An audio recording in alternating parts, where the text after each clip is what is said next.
Hi, everyone. Welcome back to the Ball Girls. So, obviously, in light of recent events, we've both been pretty vocal about what's going on. We both feel pretty passionately, but Jordan's been somebody who's been very vocal from day one. So, I think I'll let her take this one, the intro of the pod for today.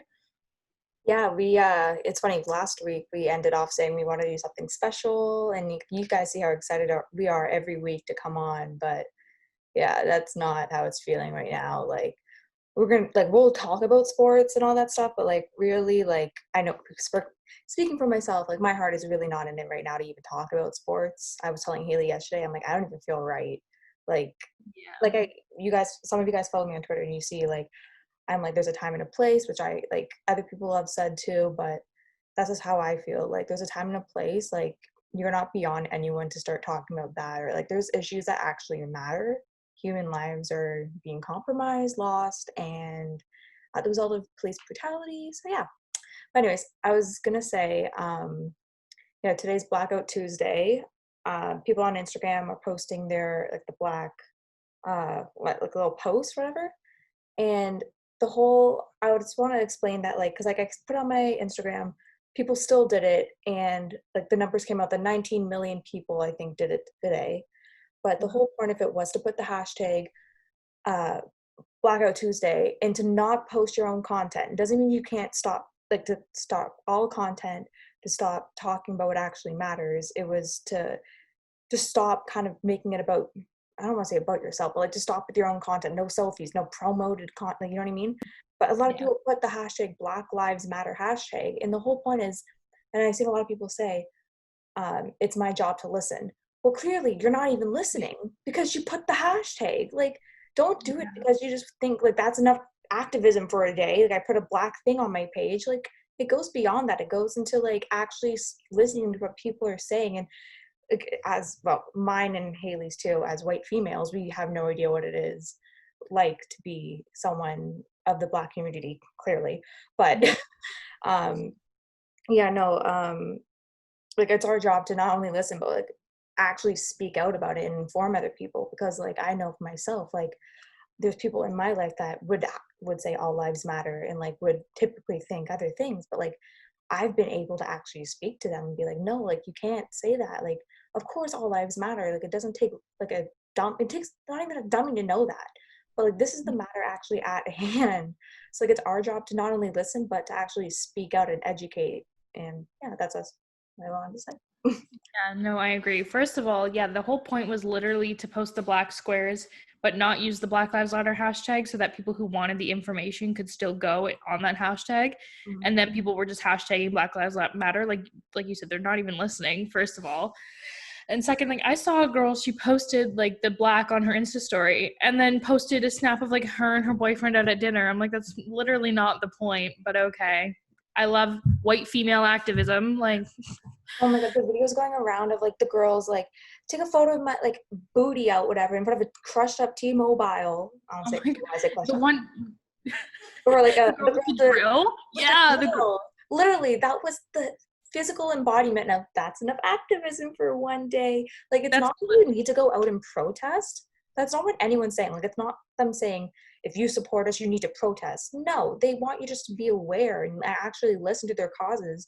And I mean, we can talk about the rioting and stuff like that, but I mean, in my personal, like, I've told my mom this, I told my dad this, I told my friends this, like, yeah, there's protest, but one, that like property being damaged, that can be replaced. A human life cannot be replaced. And I can't believe I have to even say that to people.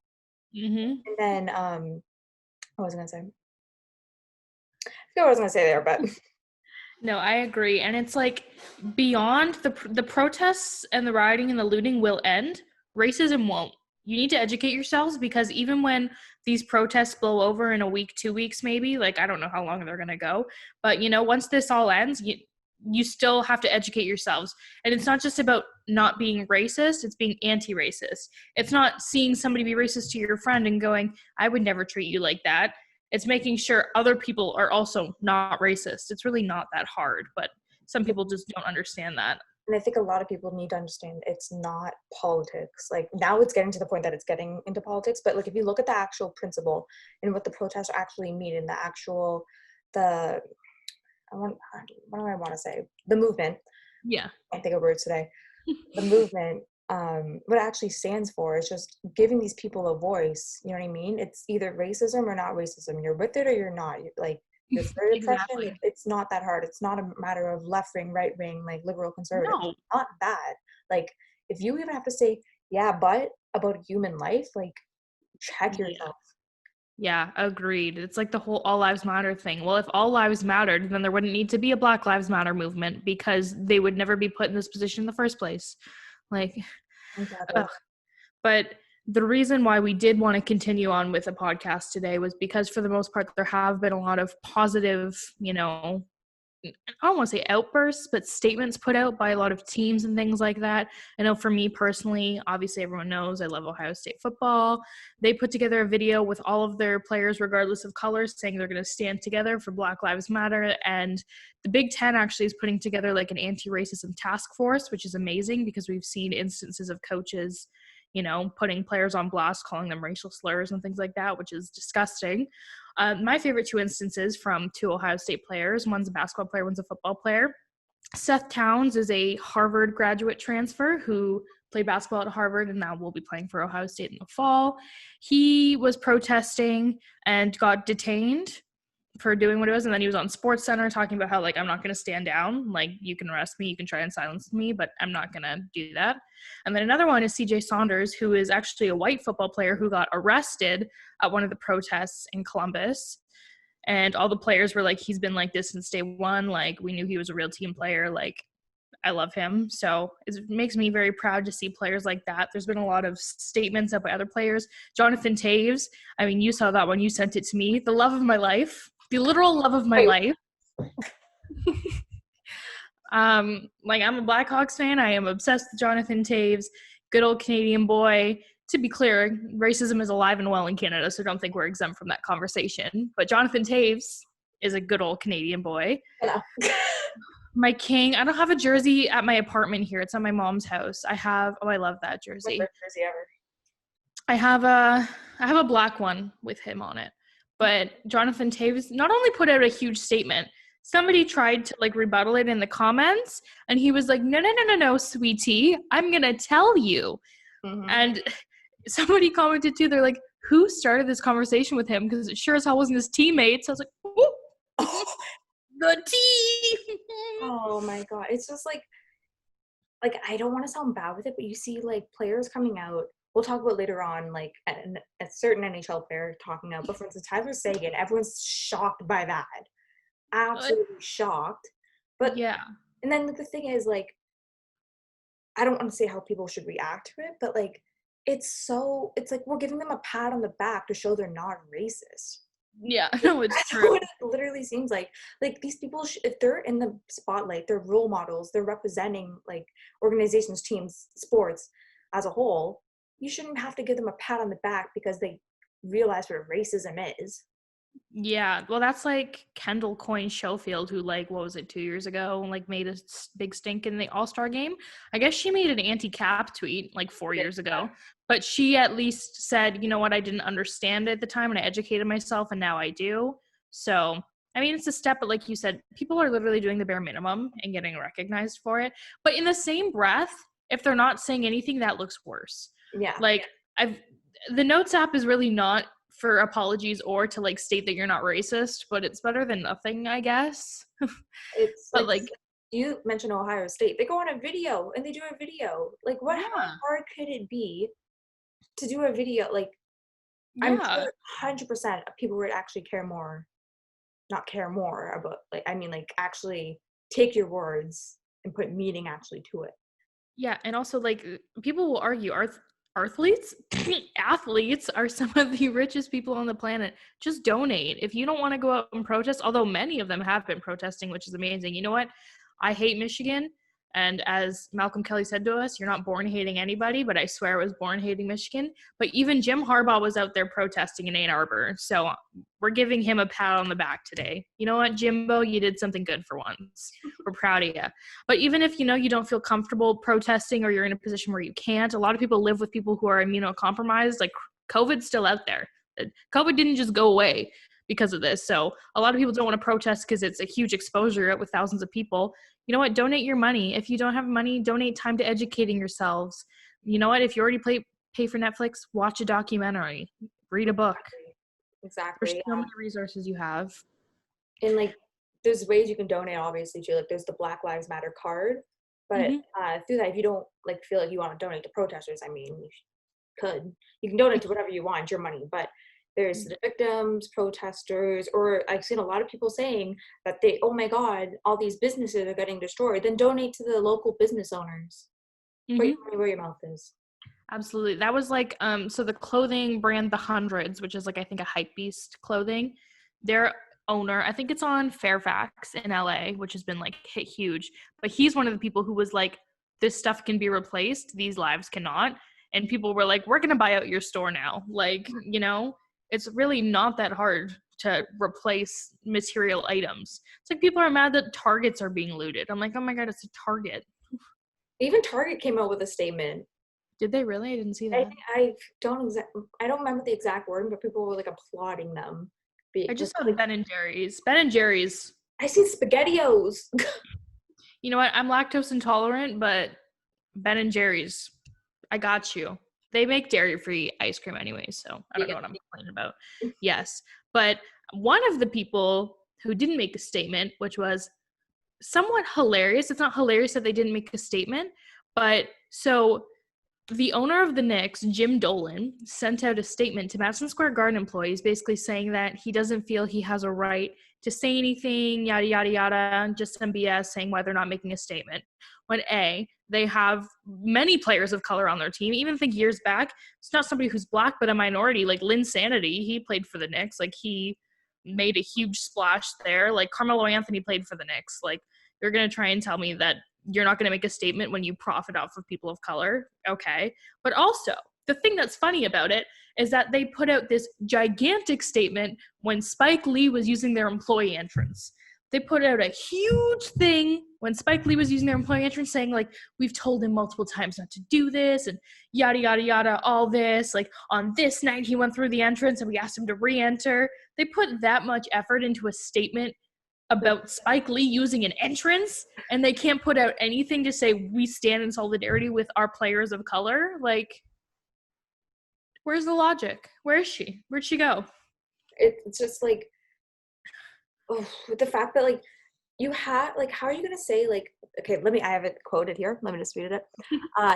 We are not more qualified than anyone to provide opinions on social matters. What's important is on how we operate.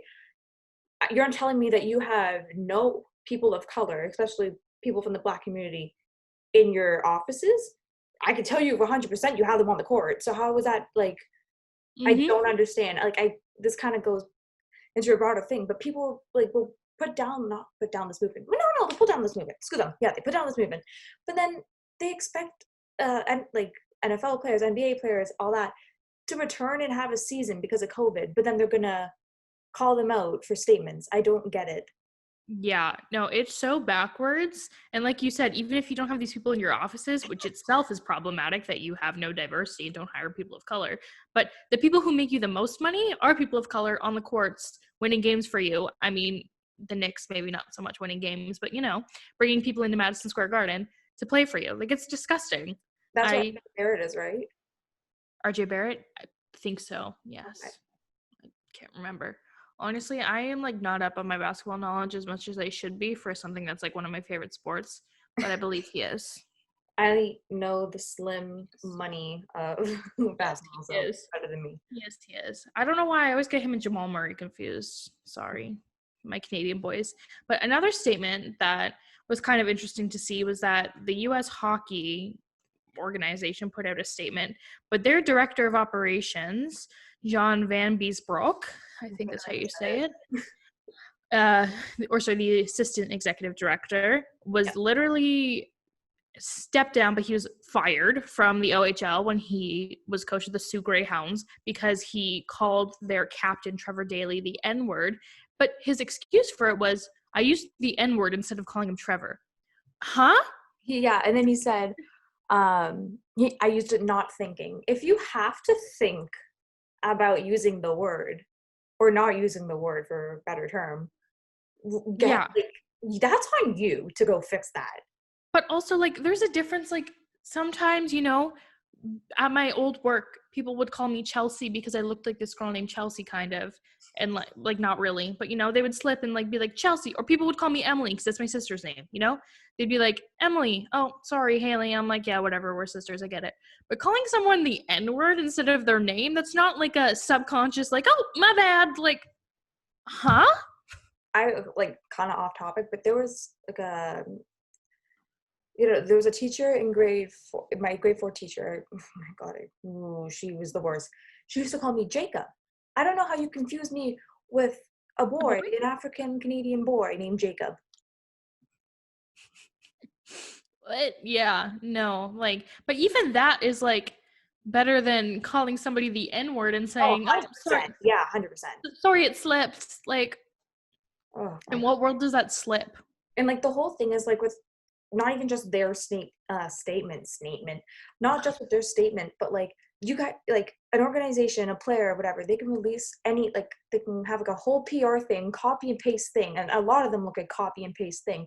But what people want to see is one, actually say that it was in the hands of police brutality, because it literally came out that it was. You see the video, I know you all did. Mm-hmm. And two, you're gonna have people like John Van Brook in your organization, when he carries that mantra with him, like that mindset, that to call someone that, people want, like, you can say all you want, but unless there's actions behind the meeting, then it means jack shit. Exactly. And especially for like hockey, that is such a predominantly white sport, like it's really full of empty promises until you actively make sure that the hockey culture that includes racism is being like shut down. Absolutely. Like, look what happened to Akeem Alou. Like, it just, yeah, it's pretty gross. And for the most part, people have put out statements that at least are acknowledging what's happening. One that it wasn't bad, but it wasn't good was the Grizzlies. I don't know who Excuse me. Kind of. was like, we need to rebound for justice together. I'm like, huh? Like, this is not about basketball, and I understand basketball is a predominantly Black sport, but this has nothing to do with basketball. This is just about a human life. So we don't need to like rebound together for justice. I don't know. Justin Timberlake, what are you doing, baby? What's going on here? um okay, I think this was in the same statement. I could be all of, because there's statements flying left and right now. Yeah, they're coming from everybody. They said they're having virtual sessions, like workshops, I think, maybe. Oh, are they? I didn't I see see that. that. I don't know if it was the same statement. Then I seen them talking about paid time off to go voting. Did you see that? No, but I kind of like that. Every organization should have that, That's frankly. something that you would have thought they already had, like, because they're talking about how, 'cause there's like like people like won't go vote now or whatever because they're scared that like they'll like hit a financial burden kind of thing. So we don't want to have them face that like option. We'd want them to be able to go vote without having to worry about losing money or anything like that. I Yeah. think that was part of the same statement. I think maybe it was in the longer, like if I you think it actually must want have to been the type. longer one because the first one was straight up like, I need to find it now. It was so bad. I'm going Like, to make sure that I read the right thing here. I need to find it because it was literally like, we're going to rebound for justice. I was like, I don't know what that means. Awful. Memphis, where are ya? Come back to Vancouver.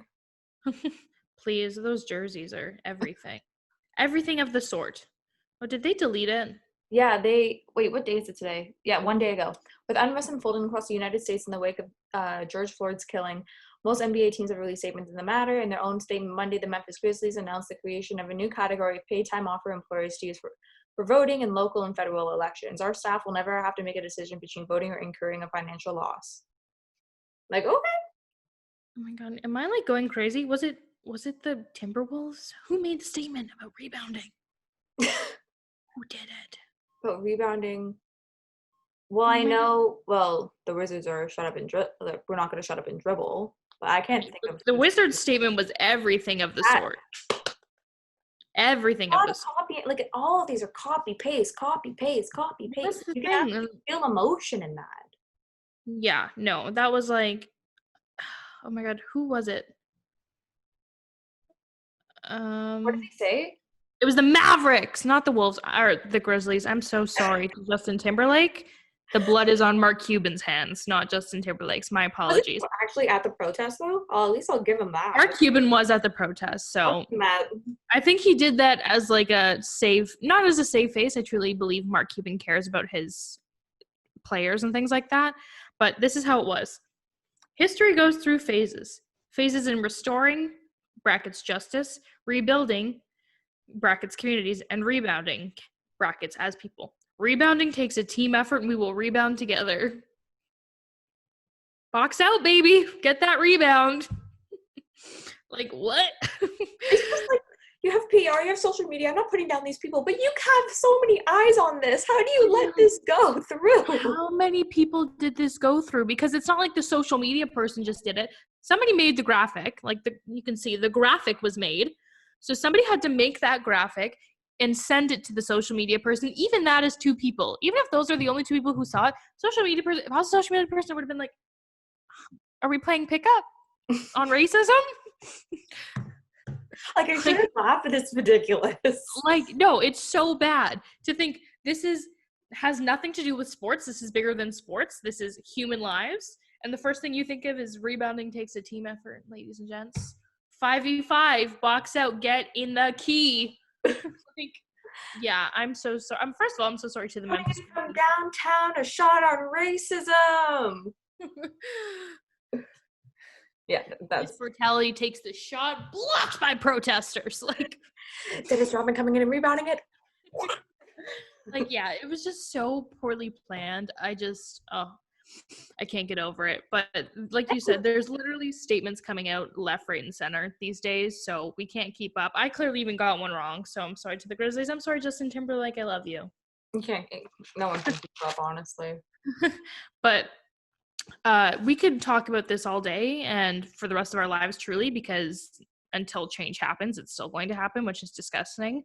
But we do want to move on just so we're not, not only shoving things down your throat, because frankly, I don't care if I'm shoving it down your throat, but there still are things that are happening in the world of sports. Unfortunately, sports don't stop just because the world does. I think Jordan has a few words to say about Major League Baseball because they can't agree on anything. Yeah.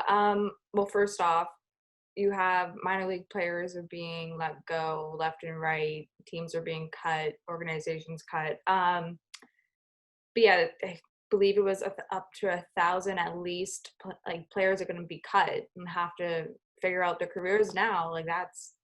Like, especially in a pandemic, you think I know that they were going to be cutting down on teams before. They mentioned this before the whole pandemic outbreak.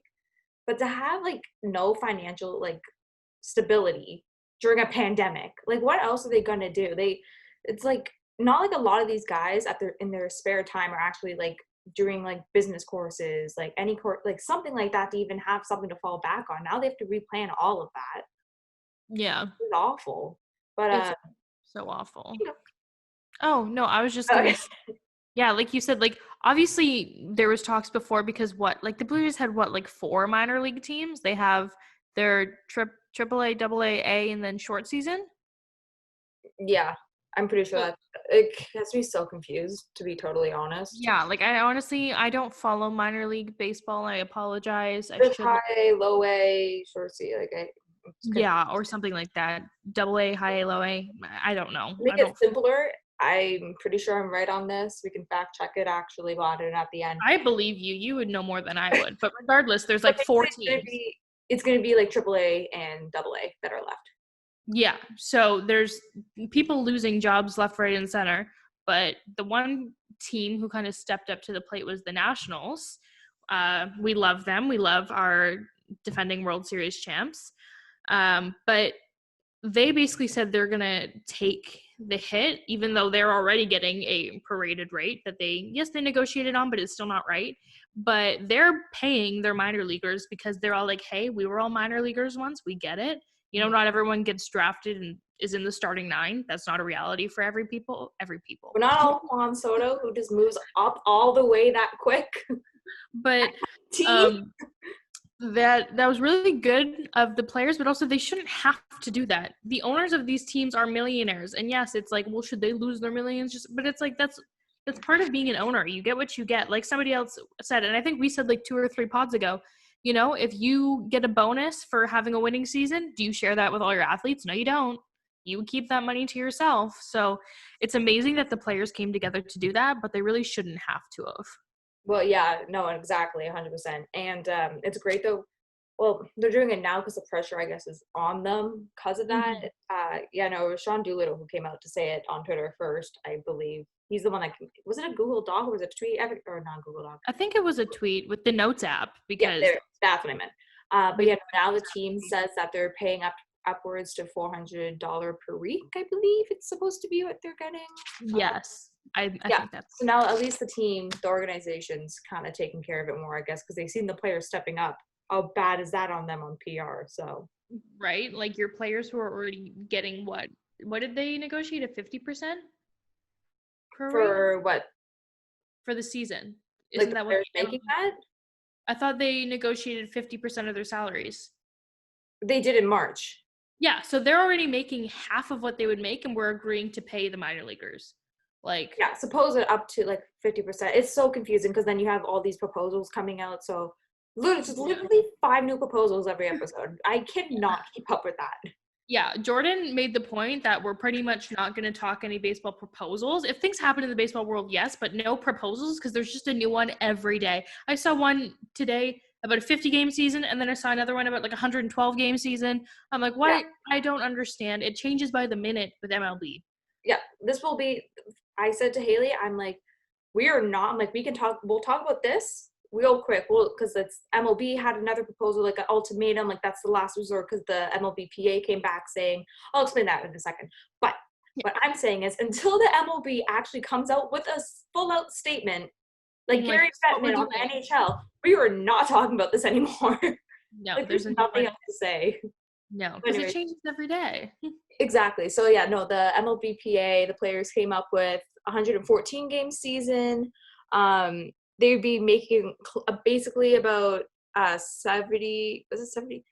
I don't know numbers. Anyways, basically, yeah, I think 70% of their salary. Yeah, I think it was like that. But anyways, it was a counter proposal with an option to opt out if players didn't actually want to play because it's a pandemic. Let's not forget.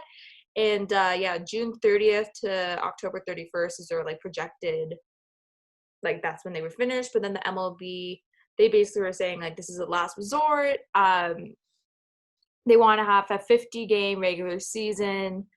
And that would basically mean that players are making less than 30% of their pay. So that 50-50 split thing, I don't think that there's I'm not a numbers person. I'm not a money person.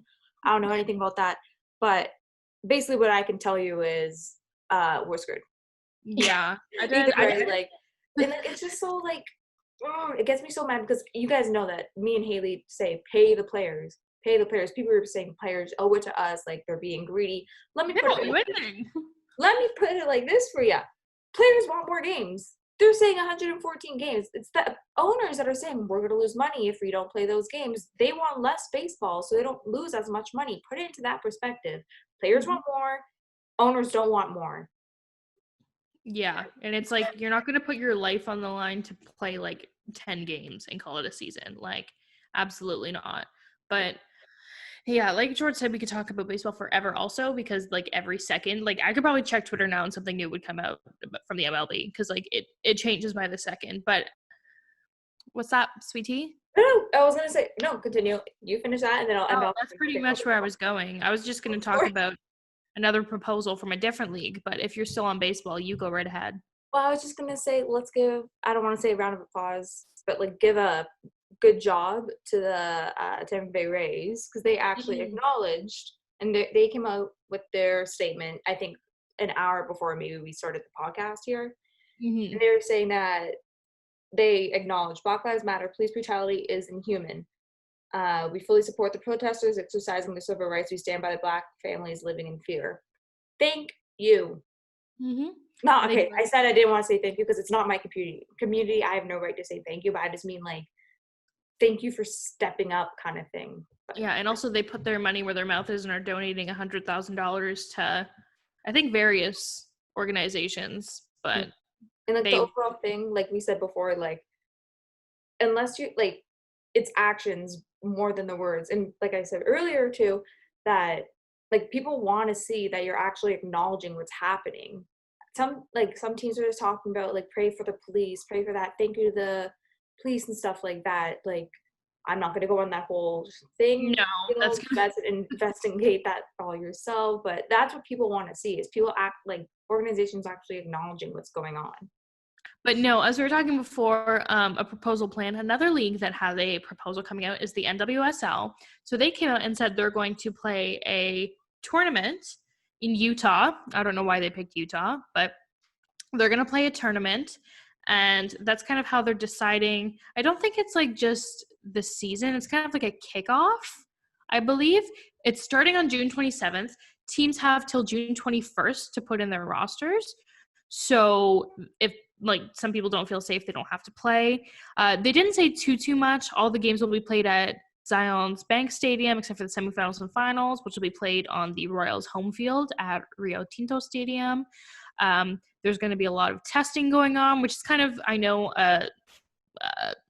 standard through all these leagues. But so, yeah, I guess this tournament is how they're going to decide who wins, basically. The last game is going to take place on July 26th. So it's a month-long tournament. There's going to be a lot of games, but it's nice to see them coming out and doing something for their league, whereas other leagues are kind of like, oh, what do we do? They're like, you know what? Bing, bang, boom. We're doing a tournament. It is what it is. You know, is it as fair as playing a whole season and making the playoffs that way? You can argue yes and no, but it's better than nothing. Oh, 100%. Like you guys want sports? Here's some sports. Exactly. Don't But say anything. yeah, on the contrary of women's sports, the poor WNBA, so they basically cut down their rosters to 12 people a roster, which is nuts. That's basically 2 lines plus 2 subs, which is insanity. And out of the 36 women drafted in the WNBA draft, only 16 now are going to be playing on starting day rosters. So like one of the girls who was drafted, I think she was drafted 20th overall in the WNBA to the Lynx. She got waived because they only have 12 players now. So like it's just the reality of women's sports, unfortunately. Like they're already making so little money, and now half of their team doesn't even get to play because they cut it down to a 12-person roster. And again, in a pandemic, it's like No stability, no job, no. like financial. No, and it's like these people work their whole lives. Same with minor league baseball players. You work your whole life to even make it to the minor leagues. These women made it to the WNBA. There's no minor league for women's sports. Like, you know, there's no plan B for women's sports. It's either you make it in the top league or you don't. So to be drafted to the WNBA and then be told a month later, just kidding, there's only 12 people per squad. Like, it's very disheartening to see. And that's the reality of women's sports. But you know, it's just really sad to see people working their whole lives. But even like the number 18 draftee, Tia Cooper, she was a captain at Baylor. She was like not going to make a team. The 18th draft pick. Meanwhile, there's men who get drafted, like 300th overall in the NFL, and they're like chilling. So. Oh my God. People drafted in round whatever of the MLB draft. Literally before when there's like what before 1,000 stuff, but yeah, this year's a bit different, but yeah, before 1,000 players got drafted in the MLB draft, there was like 30 rounds, something nuts like that. God, what was it? Now I'm totally 40. Is it 40 rounds? Is it 40 rounds? 40 down to 5 rounds. I can't say I've ever watched it because it's so long. I'm like,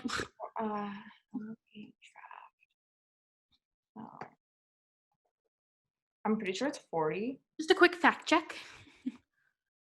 40, yeah. It is 40, yeah. So 40 rounds. That's insane. There was literally 4 rounds of the WNBA draft. Half of it wasn't even televised. Like, no, was it even 4 rounds? Did they do it I can't remember. Did they do it in 4 rounds of 8? Or did they do it? I think they do it in 4 rounds of 8. I can't remember. Or they just do one. No, there's no way they just do 1 round. That doesn't make sense. I think they do 4 rounds of 8. I think that's how it works. Wow. But again, like it was televised for like an hour and people were drafted during commercial breaks. Meanwhile, the NFL draft had like a 5-day draft. It's just that's But that's pretty much what's come out of women's sports right now. There's not too much coming on. Like, sports still are at a standstill. There's nothing other than Premier League, I guess, is coming back. Bundesliga's been back. I think Premier League said June 19th is their projected start date. So that'll be interesting to see. Like we said on Nick's podcast, I really don't think they should play just because of Liverpool, A, being so far ahead, and B, there being so many teams. But the Premier League is weird because there's so many factors that are affected by the one league that they can't just not play, because it's like even Liverpool has run away with it, they're winning, but the 3 bottom teams get regulated and the 3 top teams of the EFL get promoted. So it's like if you don't play that league, what happens with those 6 teams? And then Champions League, same thing. Soccer is like a mess, and I don't know how they're going to figure it out. They need to figure something out because that's that. But enough about soccer. We have some news about the New York Rangers, don't we? Okay, this is fun. Okay, yeah. So I got ridiculed last week because I tweeted about it, and I really don't care. No. So let's give a little background. So you have Tony D'Angelo. He's 18 years old. Throws a racial slur at a fellow teammate. Okay, let's just. That happened. Yep, that happened. Okay. So now it's been known that Tony D'Angelo is very proud conservative. I want to say he's a Trump supporter. Like his likes are literally Trump videos, liking him on immigration, like stuff like that. And so it's definitely known. So then he comes out last week. I think it was last week. No, God, it was a week already. Yeah, it was last week, I think. Yeah, saying how he wants to start a podcast called Watch Your Tone. Ding, number 1. Why would you have to watch your tone in hockey? That's just, yeah. I've got the racism counter right here. Yeah, so yeah, there you go. So yeah, comes out saying that, and then you have Brendan Lemieux backing up, saying it's gonna push the boundaries of political correctness. Ding, number 2 on the racism counter. Do we not remember that the whole Don Cherry situation just happened? Not even less than 6 months ago. Literally, and he lost his job because of it. Like, not saying he's right, but I'm just saying that was the consequence. Yeah. The man lost his job, so. Exactly. So you have all this stuff, like people are pretty mad, and it's kind of just pushing the boundaries of political correctness. Well, I'm sorry, but what do you have to endure as a not billion, I don't know how much he makes. I don't even care to even look. You make a lot of money. You're a white heterosexual male. What do you need to go through when you're a professional? Obviously people have issues with that kind of stuff, but then with your past stuff, it's kind of, no one really wants to listen to that podcast except for a bunch of conservatives. Yeah, and it's also like you said, what hardships have you gone through? 90% of white boys that I know who grew up playing hockey had the most privileged lives. They literally didn't even have to go to school because they were off living with billet families playing junior hockey in Sudbury until they were 21, and then finally had to go to school, and then we're sitting with a bunch of 17-year-old freshmen, but I digress. It was just, and it was so tone deaf because they came out 1 or 2 days after George Floyd's death. That's when they decided to announce this. It should have never been announced in the first place. But I told my mom, I'm like, my favorite thing to say right now is read the room. Literally. Yeah, literally. I could tell you're on twitter.com, you're liking stuff, you're on it, you could see the hashtag, your page is probably full of stuff talking about it, because I know mine is. Mm-hmm, same. So and people were hey, how people came at me, how do you know it's full of hate? The title, his background, and Brendan Lemieux's thing. People are oh, well, he said that he's not going to talk about politics. It's a bait. It originally was probably about that. It could still be, because there's been no episode recorded yet. But he probably seen the reaction he got, and he probably back railed on it. Are you? Absolutely. And the New York Rangers retweeted this at first, what is wrong with you? And second, the Rangers, as of earlier this afternoon, I haven't been on Twitter in a while, but as of earlier this afternoon, they were one of only 4 NHL teams left to not make a statement about what's going on in the world right now. Exactly. And New York is a melting pot of people. New York is one of the most diverse, not all of New York, but New York City especially is one of the most diverse cities in the entire world. And you're not going to speak about racial injustice, not even just for Black people who live there, but the Jewish communities in New York, Latino communities in New York, and you're not going to say a peep, but you're going to retweet your racist past players who said they're going to push political agendas. Like, how tone deaf is that? And a lot of people are like, I was having an argument with one guy, and I understand that people are allowed different opinions. So he's like, Yeah. hey, like, you're obviously like upset by it. I'm like, yeah, I like, how can I not be? Like, how, like, I'm gonna call bullshit out when I see bullshit. Hmm. Thing. And people are like, okay, well, people can change. He was 18 years old when he made the racial slur on the ice to his teammate. That was his draft year. You're a legal adult at 18. It's not like you're 14 and you're just kind of learning about life. No, like, Yeah. you're an 18-year-old, like, oh my god, it just bothers me shitless. Like, yeah, people can change, but clearly you can tell that he has not. Well, that's the thing too. Like, everyone's also for cancel culture because people say things, in 2010. Like, I was literally 13 in 2010. Like, if you're trying to tell me I said a bad word, like, have I learned from that? Absolutely. If I'm saying those words in 2020, you have every right to cancel me. If I said something when I was 13, meh. But even by 18, you've graduated high school by that time. There's really no excuse. Like, it's not like there's a cutoff age because some people are really sheltered. People are, I can't speak English, homeschooled until Yeah. they go to university. So yeah, some people, are like that. But he grew up playing hockey. That's hockey culture. They think it's acceptable. Like we said, it needs to be squashed immediately. But for them to not only say that and think it's okay, but for the team to like endorse it for a split second, how can you do that? It's just, oh my god. And then, well, at least D'Angelo comes out with a statement. I'll give him Yeah. that. But it wasn't like, he literally, it was just him saying, I have black friends, and gave a list of his black friends. He talked about Keandre Miller, Duclair, Nurse, Justin Bailey. Like, you don't, like, do you want a pat on the back that you played hockey on the same team as other black players? Yeah. Would they even refer to you as their friends? And B, that doesn't make you not racist or give you a pass. That's like Carly Lloyd. Oh my goodness. Carly Lloyd of the US women's national soccer team came out with a statement that basically said, like, I have black friends, I'm not racist. And everyone was like, huh? Like, you see Alex Morgan's statement and she was like, this is disgusting, this is inhumane, George Floyd's death was not okay, like, this is police brutality in the United States, needs to end. And Carly Lloyd was like, you know what, I have black friends. Like, this isn't about you. When will you learn this has never been about you? It'll never be about you. You need to educate yourself and don't call yourself an ally, first of all. Black people can refer to you as an ally, but don't be out here being some white savior like, I'm everybody's ally. Like, educate yourself, donate your time, your money, whatever you can donate. But to pull the, I have black friends card, like, that's like people coming at you being like, have you ever dated a black guy? Even if you have, what does that matter? You could still, there was a I thing didn't on even Twitter. confirm it. I was like, I'm not even going to tell you if I have. Like, I First of have. all, they're I'm probably not going going to to, like, try and hunt them down because they're psychos on the internet. But also, like, there was that video, or not a video, it was like a Snapchat screenshot circulating of some racist girl being like, just because I sleep with black dudes doesn't mean I like them. I was like, ah! First of all, the fact that you put that on Snapchat and thought it was okay, the fact that your brain works like that is concerning, but the fact that your brain works like that and then you thought to put it on social media is disgusting. But yeah, I'm tired of people pulling the, like, I have black friends card. That's like, it's Pride Month, and later on this month we will be doing something special for Pride Month. But that's like people being like, I'm not homophobic. I went to school with a gay guy. Like, I, what? I've talked to a guy before, and he's told me I'm not homophobic. Like, my brother's gay, but like, it just makes me sad. I'm like, Disgusting. oh Literally disgusting. my god. But Yeah. yeah, No. no. Back on the D'Angelo train.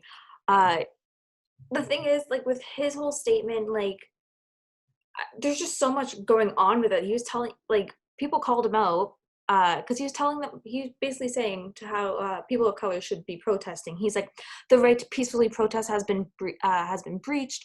Um, yeah, no, he. Sorry, backtracking on that. I thought I had another quote there. I did not. But anyways, he's saying, yeah, right to peacefully protest has been breached. Like, you don't have, like, unless you have feared for your life because of the color of your skin, and you've done how many protests? Like, Yeah. there's so many protests about it, and still nothing's happened. I'm sorry, not saying that I condone violence or anything like that, but I sure as hell understand that they're gonna go break property for you to actually give a shit and listen. I Yeah. 100% understand that. Like, Yeah. silence Absolutely. them. That's like you said before too, actions speak louder than words. Like that just made me think of when you said like going to the protests. Jaylen Brown was a Celtic. I love him. He drove 15 hours from Boston to Atlanta to protest peacefully, not being violent or anything, for a peaceful protest to lead the people. Literally saw 3 people got arrested. Went on Twitter, was like, I've got 2 of their names, find this third person, I'm bailing them out, I'm paying for their bail. Like, this is unacceptable. And Enes Kanter, who literally can never return to his home country of Turkey because they will murder him. They won't just put him in jail. They're going to murder him if he ever goes back.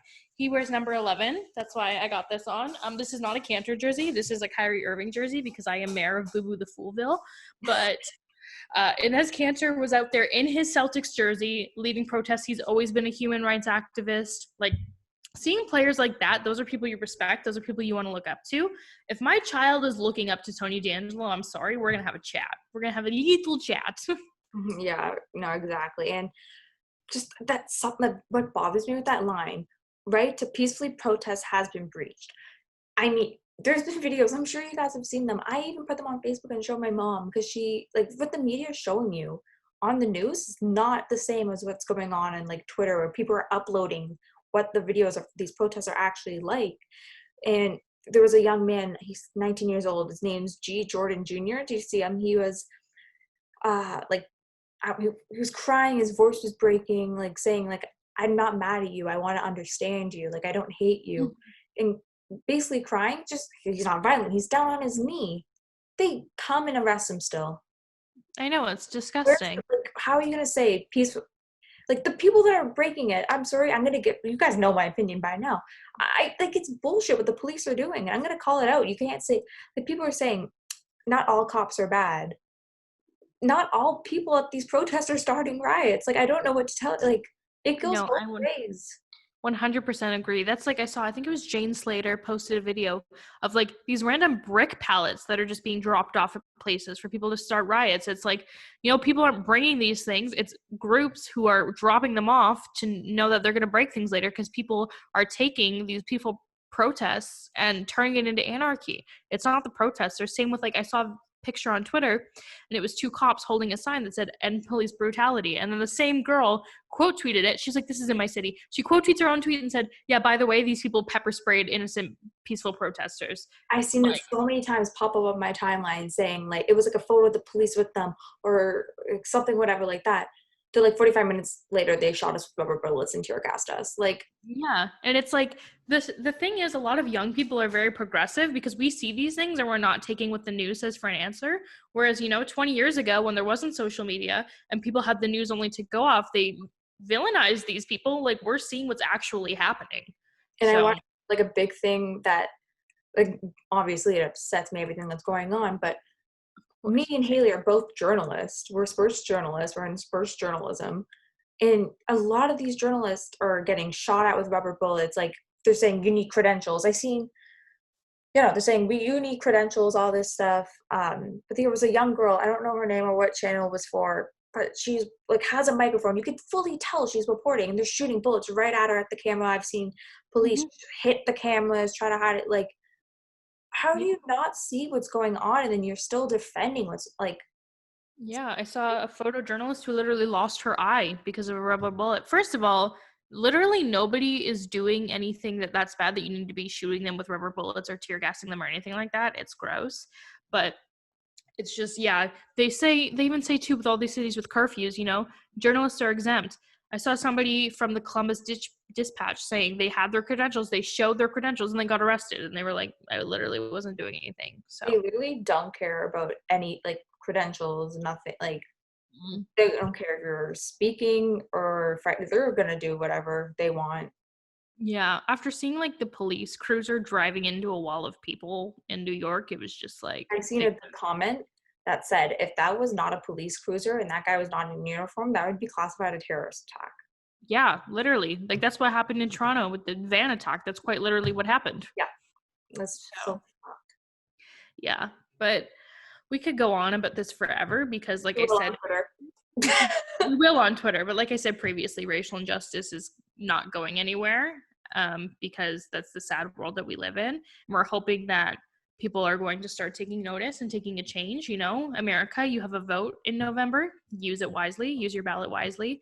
Vote for counselors who you stand with their opinions on, you know, racial injustice, and presidents and senators and things like that. Like, people have the power. I don't think they understand that, but truly, you have the power. If you want to see change, make it happen with your vote. 100%. And yeah, no, I'm gonna put links on after we upload this. We'll put on YouTube. I'll put links to where you can donate. I'll tweet them out again. Yeah. Yeah. We did want to end off, though, on something lighthearted because it came to Jordan's attention today about our intro. So if you don't know, I made our intro myself.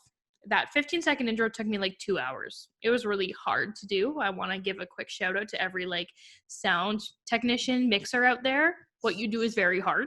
It's very, very hard. But she thought, who did you think was saying play ball? Like Yoshi. She thought Yoshi from like Nintendo Mario series was saying play ball. No, I got a soundbite of like an old man saying it online, and I just pitched it really high to sound like more girly-ish. But yeah, so that's the secret behind our intro. I literally took an old man's voice and pitched it, and that's how the Ball Girls came to be. Old men yelling. What else is new? Women in sports. But thank you guys for joining us. I know this might have gone a little more political than our regular episodes, but it needs to be talked about. You know, it's not just something we're going to sweep under the rug. Yeah. It is what it is. I don't know why I said it yet like that, but yeah, no, Yep. 100%. You guys will not hear me shut up about it until actually justice is served and stuff is actually happening. Agreed. But that's all we have for this episode. So thank you for tuning in. Bye.